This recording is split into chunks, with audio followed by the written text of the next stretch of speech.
Hey everyone, and welcome back.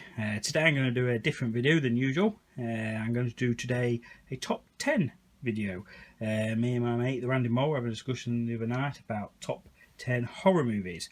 So I thought, you know what, that'll make a good video. So here it is. So I thought I'd get together my personal view of my top 10 horror movies and share with you those movies. I'm not going to go into great depth on each of the film, to be honest, because most people watching this will know all about the film. So hopefully it won't be too much of a long video. It'll just be a quick show of what I believe is my top 10. Alright, to start with is the 1974 classic The Texas Chainsaw Massacre, directed by Tobe Hooper, starring Gunnar Hansen as Leatherface.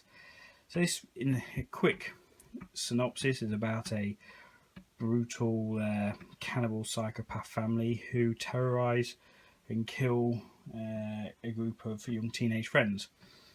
I remember watching this for the first time. It really did creep me out, especially the Leatherface character with the whole, especially when you first introduce him, when he slides open that door and cracks one of the teenagers over the head with his meat hammer, sledgehammer.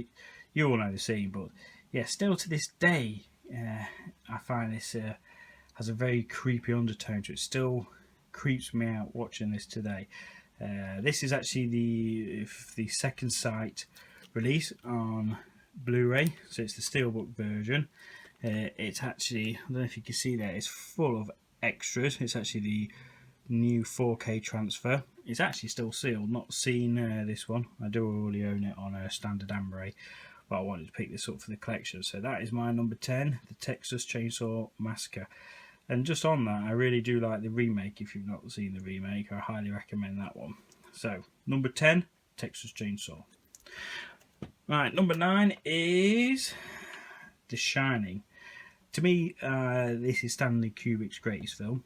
It's my favourite film of his. I haven't seen all of his movies, so the ones which I have seen are kind of his more popular movies, and I find this one certainly his most enjoyable. So it's from 1980, like I said, directed by Stanley Kubrick, starring Jack Nicholson in a great performance.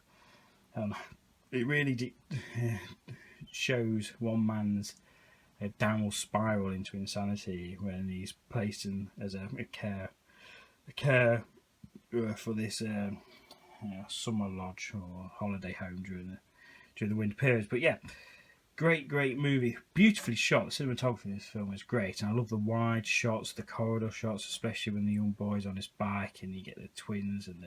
I just find this film still today, the cinematography and the look is fantastic, second to none really. And I do really enjoy this film. I know it's quite a long film, but that's my number 9. If you've not seen it, finish this video and then go and watch it, but really do enjoy The Shining. Alright, number 8 is recent film, 2014's It Follows. I reckon, I'm going to go out there and say that this is a modern horror masterpiece. When I first saw this film, absolutely blew me away. Directed by David Robert Mitchell.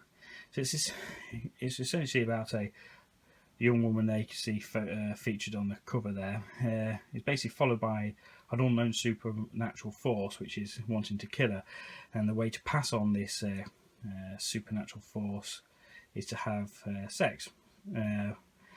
Real different premise of a movie. Never seen this before in any sort of horror movie, so real refreshing. You know, the horror genre, you could say, becoming oversaturated. Remakes are constant. There's quite, but it's actually the last couple of years we've had some really great horror masterpieces, I believe, of the modern era. This being one of it. If I was quickly to name 2, I would say is The Conjuring and The Babadook. But this one out of the 3 is the one I wanted to put on the list because I do prefer this one. So yeah, number 8, It Follows. Alright, number 7 is the 1987 classic Evil Dead 2, directed by Sam Raimi and starring the horror icon Bruce Campbell. This to me is my favourite out of the 3. And I remember this was actually the first one I watched out of the 3, so it has a bit of a nostalgia for me and why I prefer this one. But just great horror.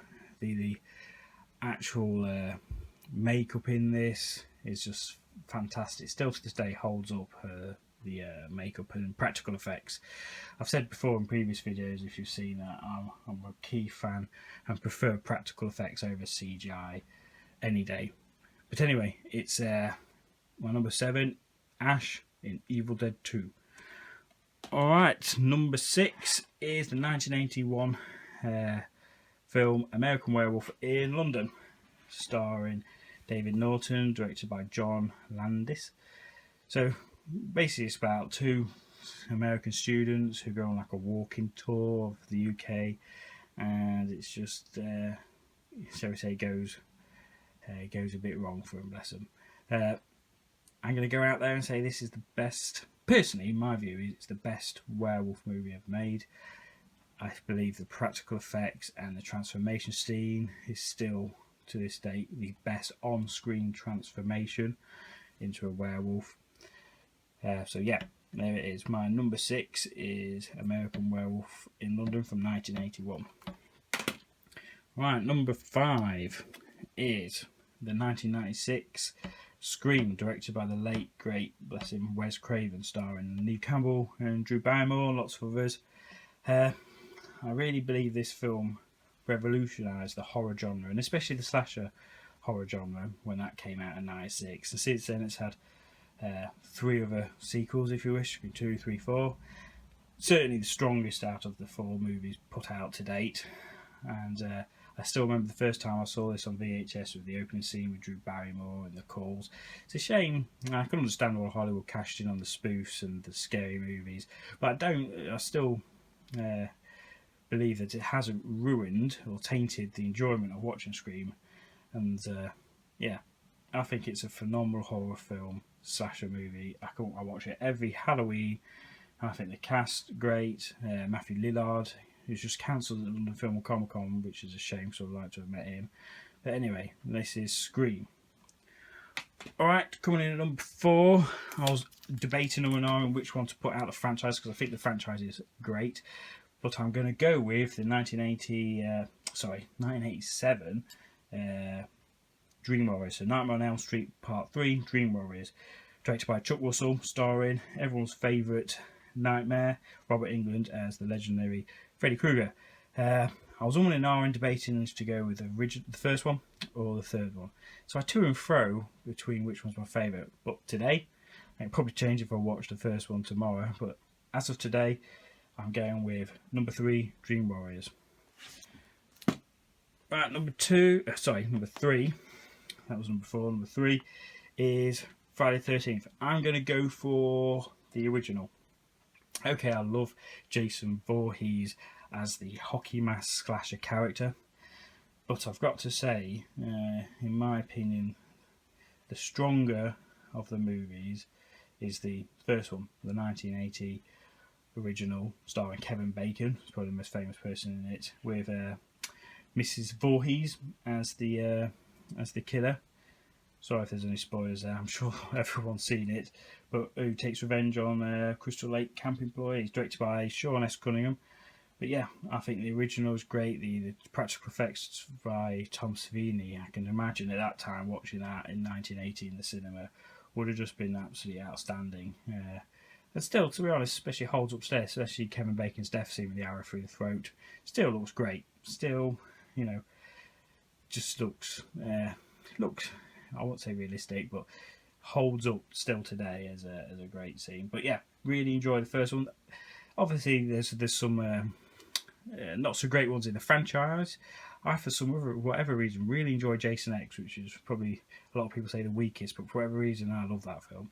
But yeah, I'm going to go with my entry into my top 10 as number 3, Friday the 13th, the original. Right, coming in at number 2 is John Carpenter's The Thing, starring one of my favourite actors, Kurt Russell. This is from 1982. So I think there's a bit of, if I'm looking through a lot of my top 10, a lot of them are 80s. I think that's probably the golden era in my view for horror. But anyway, so The Thing, best creature feature or practical effects, creature practical effects in a movie to date. Adore this film. I don't know really what more to say. I could sit here for the next half hour talking about how great this movie is. So I ain't got time to do that, so I'm just going to say number 2, The Thing, you know it. And finally, my number 1, I'm going to go for, it's got to be, for me anyway, Halloween, John Carpenter's second best film, depends what day you ask me. It goes between this and Big Trouble in Little China, and Big Trouble's more for nostalgia, but anyway, this video is about horror. So my number 1 horror movie of all time is the 1978 classic John Carpenter starring Jamie Lee Curtis and Donald Pleasant, featuring this introduced us all to the shape, the man, the myth, the legend, Michael Myers. And I'm still watching this every Halloween, still has that creepy undertone, from the music to the cinematography, the way he just pops his head, or he's just slightly exposed when he's looking around bushes, and even the kills, it's still terrifying to this day. And this is a 35th anniversary edition steelbook. Love that. But look at that iconic picture there, and it's really simple, really, isn't it? Blue overalls and a Shatner mask sprayed white. But that's my number 1. Anyway, guys, bit different of a video. Hope you enjoyed it. Love to hear your comments on what you think your top horror movies are. So hope you enjoyed something a bit different for once, and I'll be back again soon. If you don't mind, like, subscribe, all that good stuff. I'll catch you soon. Peace.